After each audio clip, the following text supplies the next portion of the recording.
Welcome to Maharudra channel. నేను doctor P. Anil Kumar. Degree third year 6th semester విద్యార్థులకి స్వాగతం. అందరూ బాగున్నారా? అందరూ బాగున్నారని ఆశిస్తున్నాను. నేను కూడా చాలా బాగున్నాను. ఈరోజు మనం డిగ్రీ థర్డ్ ఇయర్ 6th సెమిస్టర్లో మొదటి యూనిట్ తెలుగు సాహిత్య ప్రక్రియలు పాఠం 2 నవల గురించి ఈరోజు మనం నేర్చుకుంటాం. కొంచెం లెంతీగా అయినా గానీ మనం ఎక్కువ సమాచారాన్ని తీసుకొని వెళ్ళాలి కాబట్టి, అంటే ఎక్కువ సమాచారం రాస్తేనే మార్కులు వేస్తారు. ఏదో పైపైన చదివేసి కొంచెం సమాచారం తెలుసుకొని ఒక 10 నిమిషాలు, 20 నిమిషాలు వీడియోలు చూసి మనం వెళ్తే అక్కడ కాస్త మర్చిపోయే అవకాశం ఉంటది. కావున కొంచెం ఎక్కువగా మ్యాటర్‌ని కలెక్ట్ చేసి కొంచెం లెంతీగా అయినా గానీ మళ్ళీ మళ్ళీ వినండి. గుర్తుకొస్తుంది. మళ్ళీ వింటే గుర్తుకొస్తది. ఎగ్జామ్‌లో చాలా బాగా రాయగలుగుతారు. కాబట్టి లేట్ చేయకుండా మనం పాఠంలోకి వెళ్ళిపోదాం. ఈరోజు రెండవ పాఠం ఏంటి మనకు నవల. ఈ నవల అనేది ఆంగ్ల సాహిత్య ప్రభావంతో తెలుగులో ఆవిర్భవించిన ఆధునిక వచన ప్రక్రియ నవల అని మనం చెప్పుకోవచ్చు. ఇంగ్లీష్ సాహిత్యంతోటి వచ్చింది మనకి. అంటే సాహిత్య పఠన అధ్యయన విస్తృతికి నవల ప్రక్రియ అనేది దోహదపడుతుంది. అంటే ఎక్కువగా అంటే అధ్యయనం చేయడానికి ఈ నవలలు అంటే మనం ఏదో టైమ్ పాస్‌కి చదువుతా ఉంటాం కానీ, చదివిన తర్వాత దాంట్లో నుంచి విషయాన్ని గ్రహించి ఇంకా ఎక్కువగా చదువుకోవాలి, తెలుసుకోవాలి కొత్తగానే. దానికి ఇది నవలా సాహిత్యం అనేది మనకు ఉపయోగపడుతుంది. ఆహ్, క్రీస్తు శకం 14వ శతాబ్దంలో ఇటాలియన్ సాహిత్యంలో నవల ధోరణితో కొన్ని రచనలు వెలువడినాయి. అందుకనుగుణంగా నోవెల్లా అనే ఇటలీ పదం నుంచి నవల అనే పేరు వ్యవహారంలోకి వచ్చింది. దీన్ని ఇక్కడ నేను మనకు పక్కన కొన్ని ఫోటోలు ఇచ్చినాను. అవి ఇటాలియన్‌లోని ఫేమస్ నవలలు. అంటే ఇటాలియన్ సాహిత్యం నుంచి మనకు నవల అనేది వచ్చిందని గుర్తుపెట్టుకోవాలి. ఆంగ్లంలో ఏమంటారు? ఇంగ్లీష్‌లో దీన్ని నావెల్‌గా ప్రసిద్ధి పొందిన పదమే తెలుగులో నవలగా స్థిరపడింది. ఇక సంస్కృతంలో చూసినట్లయితే నవాన్ విశేషాన్ లాతి గృహ్ణతీతి నవల అనే ఒక మాట ఉంది. దానికి అర్థం ఏంటి అనంటే కొత్త విశేషాలు తెలిపేది నవలగా భావిస్తున్నాం అని సంస్కృతంలో అర్థం. నవలను కన్నడ, మరాఠీ భాషలో కాదంబరి అని అంటే, గుజరాతీలో నవల్ కథ అని అంటారు. అస్సామీ, పంజాబీ, హిందీ భాషల్లో ఉపన్యాస్ అనంటే, తమిళంలో పుదియ అని పిలుచుకుంటున్నారు. ఇవి మనకు చాలా ఇంపార్టెంట్. మనం పరీక్షల్లో రాసేటప్పుడు వీటిని హైలైట్ చేస్తూ రాయాలి. ఇప్పుడు పేపర్ దిద్దే వాళ్ళకి గూడా చాలా బాగా మార్కులేస్తారు. కాబట్టి ఇటువంటి మెయిన్ పాయింట్స్ అనేవి రాయాలి. ఇక చూస్తే మన తెలుగులో చూద్దాం. తెలుగులో తొలి నవలాకర్త అంటే నవల రాసింది ఎవరంటే కందుకూరి వీరేశలింగం. ఆయన రాసిన నవల పేరు 'రాజశేఖర చరిత్ర'. అది 1878లో రాసిండు. ఆయన రాసి అప్పుడేమన్నాడు అనంటే వచన ప్రబంధం అని పేర్కొన్నాడు 78లో. ఇక నరహరి గోపాలకృష్ణమ శెట్టి అనే అతను 1872లో రాసిన 'శ్రీరంగరాజ చరిత్ర' అనే నవల లక్షణాలకు దగ్గరగా ఉంటుంది. అంటే ఇదేమో శెట్టి రాసిన నవల 'శ్రీరంగరాజ చరిత్ర' 72. ఈ 'రాజశేఖర చరిత్ర' 78. అంటే ముందే రాసిండు గానీ పర్ఫెక్ట్ లక్షణాలతోటి రాయలేదు. ఈ 78లో రాసిన కందుకూరి వీరేశలింగం రాసిన 'రాజశేఖర చరిత్ర' ఇక్కడ ఫోటోలో కనిపిస్తుంది. అది 78లో పర్ఫెక్ట్ లక్షణాలతోటి రావడం అనేది జరిగింది. ఈ 'రాజశేఖర చరిత్రకు' కాశీపట్ల బ్రహ్మయ్య శాస్త్రి అనే అతను ఇక్కడ కింద ఫోటో ఉంది గదా! అతను ఏం జేసిండు ముందు మాట రాస్తూ దీన్ని నవల అని పేర్కొన్నాడు. అంటే ఇప్పుడు మనకు అర్థమైంది ఏంది? ఈ నవల యొక్క పదాన్ని తెలుగులో ఆమోదించింది ఎవరు? పెట్టింది ఎవరు అనంటే కాశీపట్ల బ్రహ్మయ్య శాస్త్రి అని మనం చెప్పుకోవచ్చు. ఇక నిర్వచనాలు. నవల ఇది ఆధునిక సాహిత్య ప్రక్రియ నుంచి వచ్చిందని మనం చెప్పుకున్నాం గదా! ఇంగ్లీష్ సాహిత్యం నుంచి ఈ నిర్వచనాలు చూసుకుందాం. నవలలోని కథ వాస్తవ జీవితానికి దగ్గరగా ఉంటుంది. కానీ వాస్తవ జీవితాన్ని ఆధారంగా చేసుకొని రచించాల్సిందే గానీ యథాతథంగా గ్రహిస్తే అది నవల అనిపించుకోదు అని ఒకరు నిర్వచనం ఇస్తే, ఇంకొకరు ఎన్‌సైక్లోపీడియా అండ్ ఫ్యాక్ట్ ఇండెక్స్ వాళ్ళు 'నావెల్ అండ్ ద పీపుల్' అనే గ్రంథంలో నవల అన్నది కేవల గద్యాత్మకమైన కాల్పనిక కథ కాదు. అది మానవుడి జీవితాన్ని గురించి, పరిపూర్ణ మానవ చేష్టలను గురించి గద్య రూపంలో చెప్పబడిన వ్యాఖ్యానం అని వివరించినాడు. జేబీ ఫ్రీస్ట్ 'ద ఇంగ్లీష్ నావెల్'లో నవల జీవితానికి ప్రతిబింబం. మిగిలిన అన్ని ప్రక్రియల కన్నా దీని పరిధి విస్తృతమైంది. నవలను మనం చాలా విధాలుగా చూడవచ్చు. కేవలం ఒక కథను చెప్పడం, కొన్ని ఆచార వ్యవహారాలను విదితం చేయడం, పాత్రల వ్యక్తిత్వాలను చిత్రించడం, జీవితంపై ఒక దృక్పథాన్ని ప్రేరేపించడం, ఇవి అన్నీ నవల ఒక్కసారిగా గానీ, వేరువేరుగా గానీ చేస్తుంది అని నవలా ప్రక్రియలోని భిన్న కోణాలను పరిచయం చేశాడు. పక్కన ఫోటో ఇచ్చాను. అతను ఇచ్చిన అంటే ఇంగ్లీష్ సాహిత్యం నుంచి వచ్చింది కాబట్టి ఇంగ్లీష్ వాళ్ళ నిర్వచనాలు ఫస్ట్ చెప్పుకుందాం. హెచ్.జి. వెల్స్ అనే అతను సామాజిక ప్రయోజనాత్మకమైన నవల సమాజ ప్రగతికి దోహదం చేసే మంచి సాధనం. ఎన్నో గంభీర విషయాలను నవలలో వర్ణించడానికి వీలుంటుంది. నవల చరిత్రకు ప్రత్యామ్నాయం అని నవలలో అంతర్లీనంగా నిక్షిప్తమైన చారిత్రక స్వభావాన్ని వెల్లడించాడు హెచ్.జి. వెల్స్. ఇక సోమర్సెట్ మామ్ అనే అతను చాలా ఫేమస్ రచయిత. ఈయన జీవితం ఉన్నది ఉన్నట్లు చిత్రించడం నవల కాదని, నవలకున్న మరో భిన్న ప్రయోజనాన్ని తెలిపాడు. నవల వినోదాత్మకత కోసం కాకుండా పఠితల ఆలోచనలను ప్రేరేపింపచేస్తూ సామాజిక అవగాహనను పెంచుకోవడమే ధ్యేయంగా మొపాసా నవలా లక్ష్యాన్ని నిర్దేశించాడు. మొపాసా కూడా ఈ రకంగా నిర్వహించినాడు. తరువాత నవల అనగా కల్పనలతో కూడిన ఒక సుదీర్ఘమైన ఊహా నిర్మిత కథ. ఇందు వాస్తవ జీవితమునకు సంబంధించిన స్త్రీ పురుష పాత్రల సన్నివేశములు జిగిబిగి అయిన అల్లికలలో కలిసిపోయి ప్రకాశించును అని తెలుగు విజ్ఞాన సర్వస్వము నిర్వచించడం అనేది జరిగింది. తెలుగు విజ్ఞాన సర్వస్వం అనేది ఒక డిక్షనరీ. ఇట్లా ఉంటుంది దాని ఫ్రంట్ పేజ్. ఆచార్య మొదలి నాగభూషణ శర్మ సాంఘిక జీవితానికి ప్రతిబింబంగా వ్యక్తుల జీవన గమనాన్ని చిత్రిస్తూ జనుల ఆచార వ్యవహారాలను వ్యక్తీకరించే గద్య ప్రబంధం నవల అని విశ్లేషించినాడు. ఆచార్య మొదలి నాగభూషణ శర్మ నిర్వచనం అనేది ఇంపార్టెంట్. ఈ నిర్వచనాల ఆధారంగా నవలల్లోని ప్రధాన అంగాలను, లక్షణాలను మనం ఇప్పుడు తెలుసుకుందాం. తెలంగాణ తొలి నవలగా ప్రసిద్ధి పొందిన వట్టికోట ఆళ్వార్ స్వామి రచించిన ప్రజల మనిషి నవలతో మనం అన్వయం చేసుకుందాం. ప్రజల మనిషి ఇది నవల యొక్క కవర్ పేజీ. ఇక్కడ మనం చూసుకోవచ్చు. తెలంగాణ సమాజానికి దిశానిర్దేశం చేసిన దార్శనికుడు వట్టికోట ఆళ్వార్ స్వామి.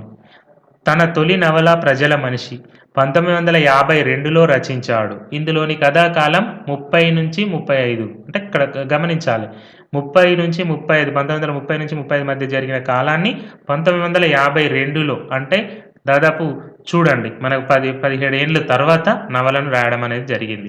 హైదరాబాద్ స్టేట్ కాంగ్రెస్ ఆవిర్భావానికి ముందు మన హైదరాబాద్లో స్టేట్ కాంగ్రెస్ అనేది ఆవిర్భావానికి ముందు తెలంగాణ గ్రామీణ ప్రాంతాలలో నెలకొన్న పరిస్థితులు ఈ నవలలో చిత్రితమయ్యాయి. నిజామాబాద్ జిల్లా కామారెడ్డి తాలూకా సమీపంలోని దిమ్మగూడెం కేంద్రంగా ఈ నవల అనేది సాగుతుంది. దిమ్మగూడెం గ్రామదొర రామభూపాలరావు గ్రామీణ ప్రజలను అన్ని విధాలుగా దోచుకునే దోపిడీదారుడు. అన్యాయాలు, అక్రమాలు, దౌర్జన్యాలకు పాల్పడుతూ ఉంటాడు. ప్రజలను దారుణంగా పీడిస్తూ ఉంటాడు. ఈ గ్రామంలోని కొమరయ్య అనే రైతు పొలాన్ని రామభూపాలరావు మోసంతో ఆక్రమిస్తాడు.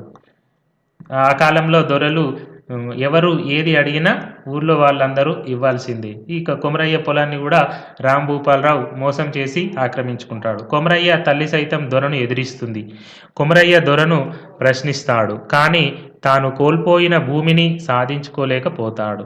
ఇదే గ్రామంలో వైష్ణవ కుటుంబీకుడు కంఠీరవం ఆయన ముస్లిం ఉపాధ్యాయుడి దగ్గర ఇంట్లో ఉంటూ చదువుకునేవాడు. ముస్లిం పంతులు ఇక వేరే ఊరికి బదిలీ అయి వెళ్ళిపోవడంతో ఈ కంఠీరవం అనేది ఆయన చదువును మానేసినాడు. శ్రద్ధ పెట్టలే. ఆ ఉపాధ్యాయుడు ఉన్నాడు కాబట్టి ఆయనను చదివించాడు.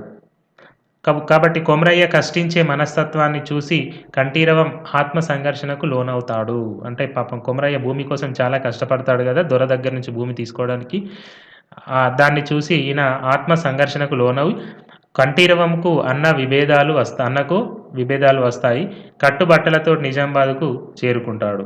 సో కంఠీరవం నిజామాబాద్ వెళ్ళిపోతాడు. అక్కడి పరిచయస్తులతోటి గ్రంథాలయం అంటే లైబ్రరీ కార్యదర్శిగా బాధ్యతలు చేపడతాడు. గ్రామంలోని రామభూపాలరావు దొర ఆధిపత్యం, దోపిడీని ఎదిరిస్తూనే ఉంటాడు. అంజుమన్ సంస్థ హరిజనులను ముస్లిం మతంలోకి మార్చడాన్ని వ్యతిరేకిస్తాడు. వారిని హిందూ మతంలోకి తీసుకువచ్చే శుద్ధి కార్యక్రమాలను నిర్వహిస్తాడు. ఈ పర్యవసానాలతో కంఠీరవానికి 2.5 ఏళ్లు జైలు శిక్ష విధించబడుతుంది. ఈ జైల్లో ఉన్న కాలంలో కూడా అక్కడ ఖైదీల బాధలను తెలుసుకుంటాడు. మరింత సామాజిక చైతన్యం అనేది ఏర్పడుతుంది. జైలు నుంచి విడుదలైన తర్వాత కంఠీరవం పోరాటాన్ని తీవ్రతరం చేస్తాడు. దిమ్మగూడెంలో జరుగుతున్న పరిణామాలను నిశితంగా పరిశీలిస్తూ ఉంటాడు. ప్రజలకు అండగా నిలబడుతూ వారిలో ఉద్యమ స్ఫూర్తిని రగిలిస్తాడు. ఇక రామభూపాలరావు ఏం చేస్తాడు? ఇతరుల భూములకు సంబంధించిన ఫోర్జరీ కేసులో ఇరుక్కొని జైలుకెళ్తాడు.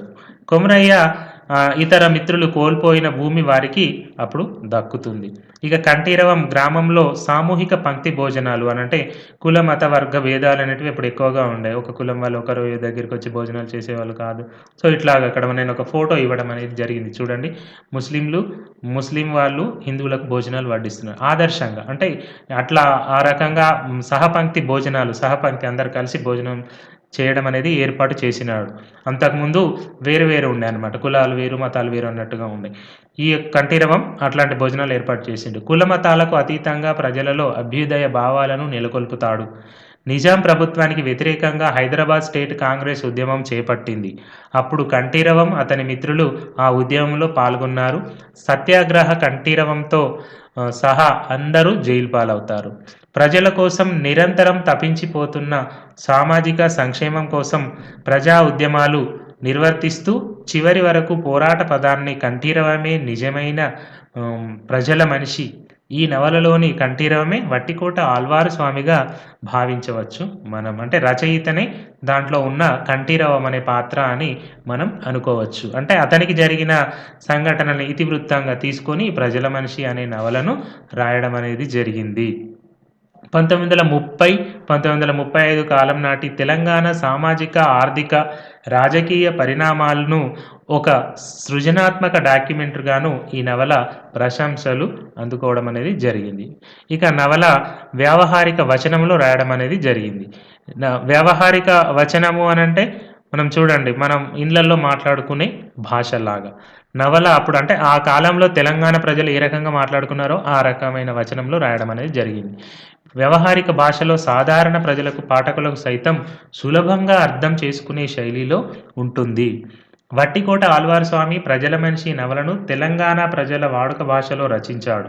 తెలంగాణ గ్రామీణ ప్రజల మాండలిక పదప్రయోగాలు, యాసతో, ఉర్దూ పద సమ్మిశ్రిత పాత్రోచిత భాషణంతో వట్టికోట ప్రజల మనిషి స్థానిక భాషా శైలిలో ఆకట్టుకుంటుంది. అనంటే చూడండి, మనకు ఉర్దూ పదాలు ఎక్కువగా ఉంటాయి. అంటే ఉర్దూ నిజాం రాజులు పాలించడం వల్ల మనకు ఉర్దూ పదాలు ఎక్కువగా రావడం అనేది జరుగుతుంది. ఇక వస్తువు ఏం తీసుకున్నాడు? ఏ రచయిత అయినా నవల రచనకు పూనుకున్నప్పుడు అంటే రాయాలనుకున్నప్పుడు ఏ విషయం మీద రాయాలి అనే ఆలోచన, అన్వేషణ మొదలవుతుంది. ప్రాచీన సాహిత్యంలోని కవులు ఏం చేశారు? పురాణాలు, ఇతిహాసాలు, భారతాలు, భాగవతాల నుంచి తీసుకొని ఏదైనా ఒక అంశాన్ని ఎన్నుకొని రాసేవారు. మరి నవలాకారుడు మాత్రం సమకాలీన సమాజం నుంచి లేదా తన జీవన అనుభవాల నుంచి వస్తువును ఎంపిక చేసుకుంటాడు. ప్రజల మనిషి నవలలో వస్తువు గంభీరమైనది. బరువైన విషయాలను గర్భీకరించుకొని ఒక ప్రాంత జీవన పోరాటాల చరిత్రను దృశ్యమానం చేస్తుంది. అక్కడ దిమ్మగూడెంలో వాళ్ళు జీవించడానికి పోరాటం చేశారు. ఏదో కోట్లు కూడబెట్టుకోవాలని పోరాటం చేయలేదు. కామన్ మ్యాన్‌గా జీవించడానికి పోరాటం చేసినాడు. ఆ చరిత్రనంతా దీంట్లో మనకు కళ్ళకు కట్టినట్లు చూపిస్తాడు. నిజాం పాలన కాలంలో తెలంగాణ ప్రాంతంలో చోటు చేసుకున్న దోపిడీ, అణిచివేతలను, గ్రామాలలో దొరల ఆధిపత్యాన్ని, దౌర్జన్యాలను, కుట్రలను, అన్యాయాలను లోకానికి తెలపడానికి ప్రజల మనిషి నవలకు వస్తువుగా తీసుకున్నాడు. 1935 నుంచి 40 వరకు కాలంలోని తెలంగాణ ప్రజా జీవన పరిణామాలను రికార్డు చేశాడు. ఒక తరం ప్రజల వేదనను, తన నేల పోరాట స్వభావాన్ని ప్రజల మనిషిలో చిత్రించాడు. ఇతివృత్తం. నవలకు వస్తువును అంటే థీమ్‌ని ఎంపిక చేసుకున్నాక రచయిత దాన్ని ఏ విధంగా చెప్పాలనే ప్రణాళిక వేసుకుంటాడు. దాన్నేమంటారు? ఇతివృత్తం అని అంటారు. ఒక వ్యక్తి జీవితం కేంద్రంగా నవల రాస్తున్నప్పుడు కార్యకారణ సంబంధాలు గల సంఘటనలు సమాహార క్రమాన్ని ఇతివృత్తంగా వ్యవహరిస్తారు. కథలోని పాత్రల చర్యలు ఇతివృత్తానికి జీవం పోస్తాయి. ఇతివృత్త నిర్వహణ ద్వారానే కథా గమనం ఆసక్తిదాయకంగా మారుతుంది. చదివిస్తుంది కూడా. కార్యకారణ సంబంధం అనంటే చూడండి ఏ కారణం, కార్యం. కార్యమేంటి? కారణమేంటి? ఒక దొర భూముల్ని లాక్కోవడం కారణం. కార్యమేంటి? వీళ్ళు ఉద్యమాలు చేసి దొరల మీదకి తిరగబడడం. సో, ప్రజలందరిని మేల్కొల్పాడు. సో, అట్లాగా కార్యకారణ సంబంధాలు ఉంటాయి. ప్రజల మనిషి నవలలో కథానాయకుడు కంఠీరవం. అతని బాల్యం నుండి యువకుడి దశ వరకు జీవితంలోని అనుభవాలు, ఎదుర్కొంటున్న అవరోధాలు, ఎన్నో మలుపులు తిప్పిన సంఘటనలు ఈ నవలలో ఉన్నాయి. జైలులో కంఠీరవం అనుభవాలు, హైదరాబాద్ స్టేట్ కాంగ్రెస్ ఉద్యమంలో పాల్గొనడానికి అవకాశం రావడం మొదలైన సంఘటనలు కంఠీరవం కేంద్రీకృతంగా నవల ఇతివృత్తం అనేది నడుస్తుంది. వాస్తవం అనిపించే సంఘటనలతో, సహజమైన సన్నివేశాలతో నవల పాఠకులను ఆకర్షిస్తుంది.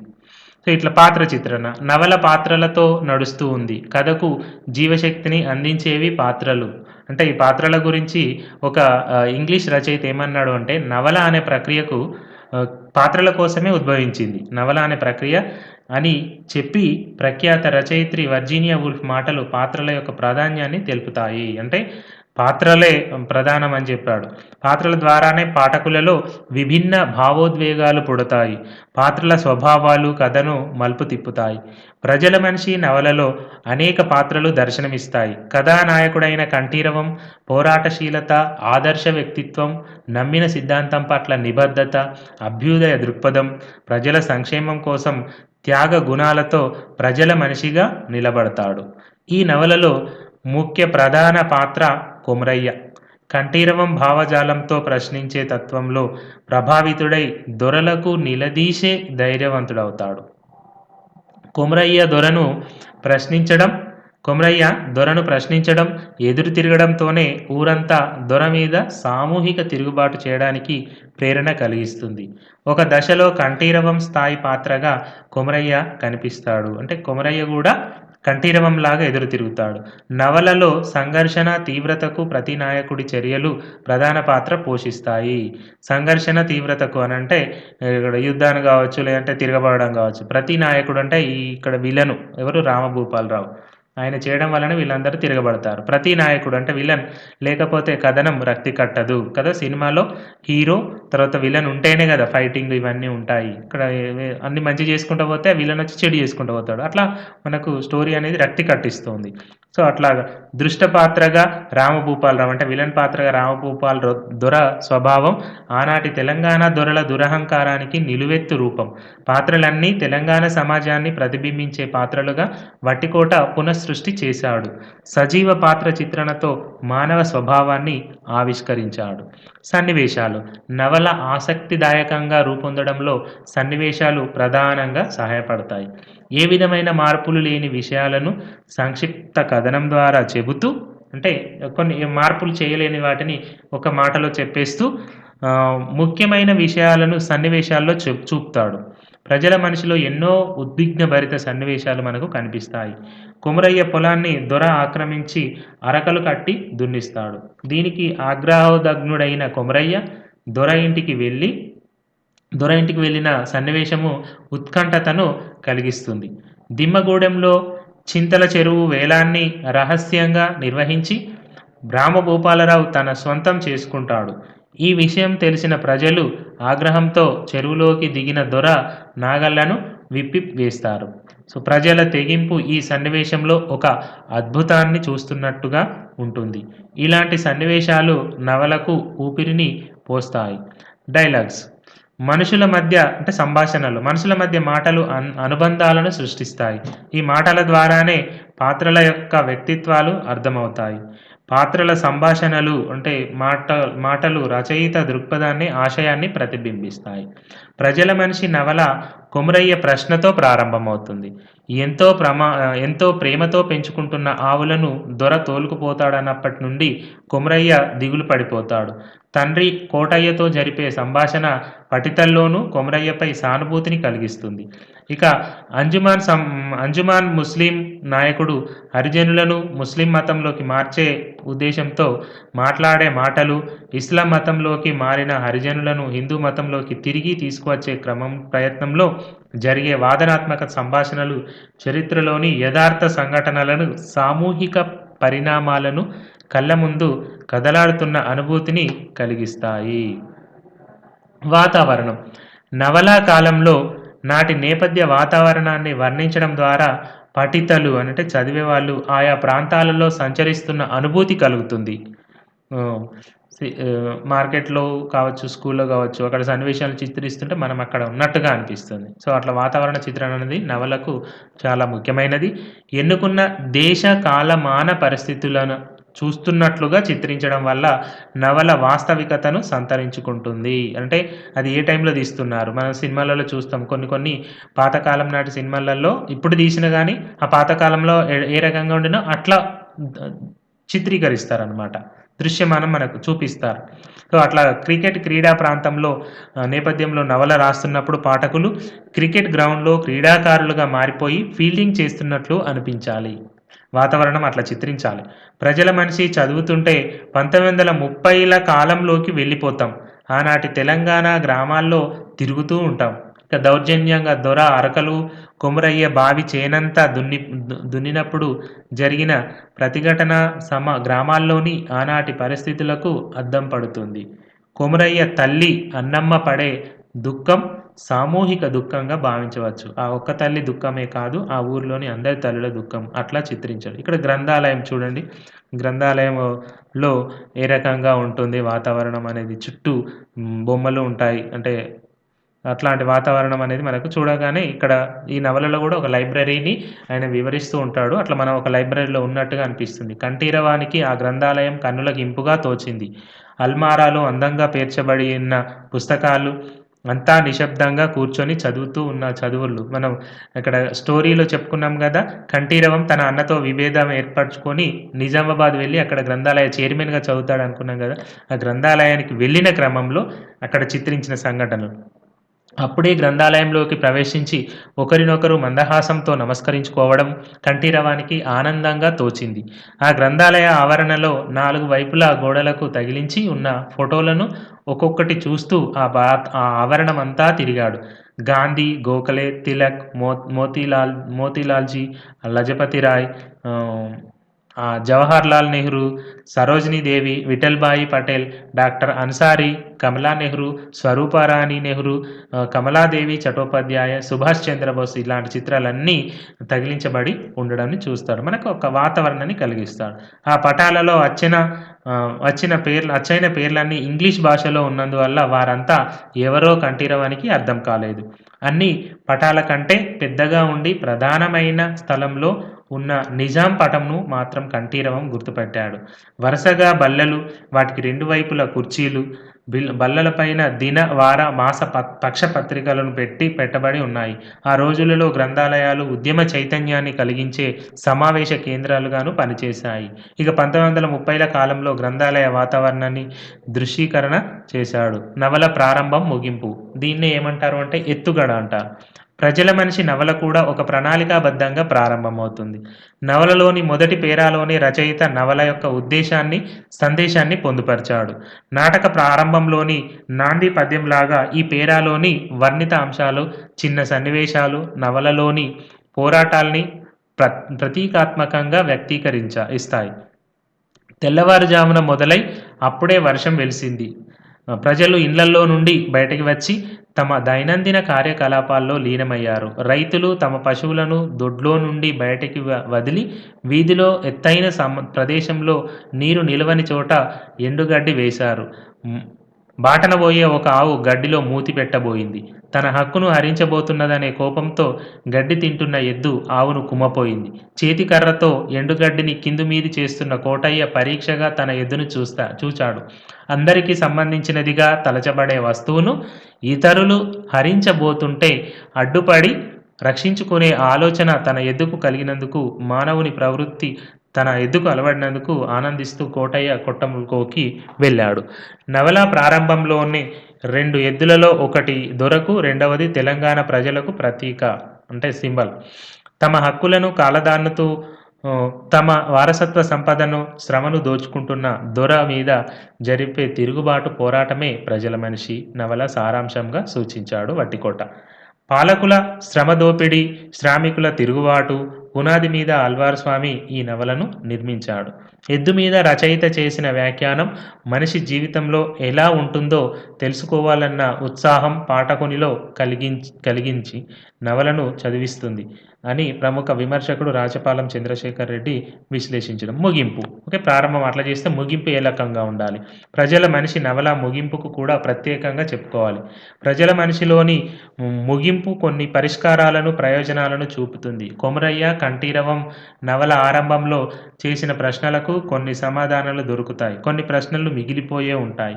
ఇక దిమ్మగూడెం ప్రజలను వేధించిన దొరతో సహా అందరూ శిక్షించబడతారు. కొమరయ్య పోగొట్టుకున్న భూమి తిరిగి పొందుతాడు. నవల చివరలో కొమరయ్య తప్ప అందరూ హైదరాబాద్ వెళ్తారు. హైదరాబాద్లో స్టేట్ కాంగ్రెస్ సత్యాగ్రహం ప్రారంభమైంది. ఇక్కడ రామభూపాలరావు శిక్ష ముగిసి దిమ్మగూడెం చేరుకుంటాడు. వచ్చి రావడంతోనే అధికార వర్గానికి అండగా నిలిచి గ్రామ ప్రజలపై అధికారం చెలాయిస్తాడు.